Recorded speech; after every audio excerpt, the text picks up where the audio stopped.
the trap of a dream is not a simple trap.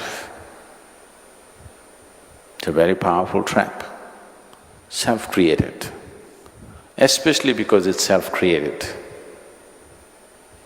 You have no means to break it, because what you have created, there is a certain sense of attachment and liking to it.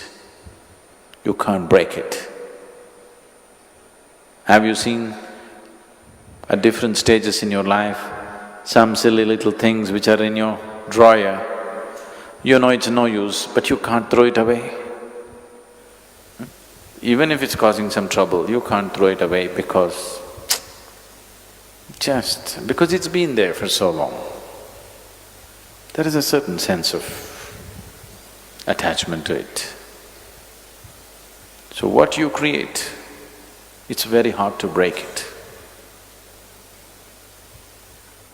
It takes clarity of perception, or it needs outside help. Otherwise, it could take a very long time. Long time. When I say I'm not talking in terms of years, it could take a very long time.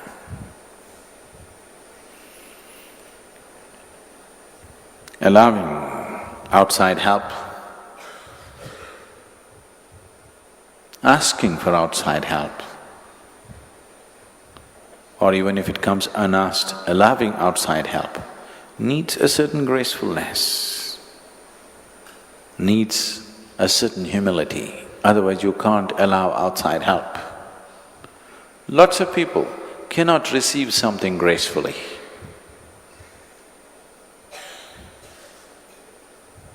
And always the social ethics have taught you giving is important, taking is not important. Yes, taking is not important, taking is ugly, but receiving is very important. If you do not understand that you…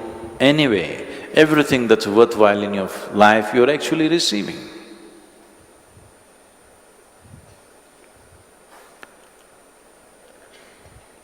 I want you to just look at any aspect of it. Right now, the clothes that you wear. For this cloth to sit here right now, here, do you know how many things and how many people are involved in delivering this here? Somebody planted a cotton seed, that plant growing up, 1,000,000 organisms were involved in making this plant grow up, and then the cotton, you know the whole process in Tamil Nadu, from ginning to weaving to spinning to weaving to everything. How many people? And then the cloth, and then the maker and the seller and the agent and everybody else. And now here it's sitting here. How many thousand people are involved in just this cloth sitting on your body right now? The food that you ate, for it to get into your system, how many people and how many different lives have participated in making this happen? None of these things you could do all by yourself, isn't it? If you understand this and if you receive this gracefully, you will be overwhelmed with gratitude. If gratitude becomes your very life breath, you will also become very receptive. When you're grateful, you're very receptive. You can only be not gratitude as a certain… people have always told you 3 magic words, one of them is thank you, not a cultivated gratitude. Gratitude happens to you when you are overwhelmed by something or somebody. Suppose you were very hungry, very hungry, you thought you were going to die.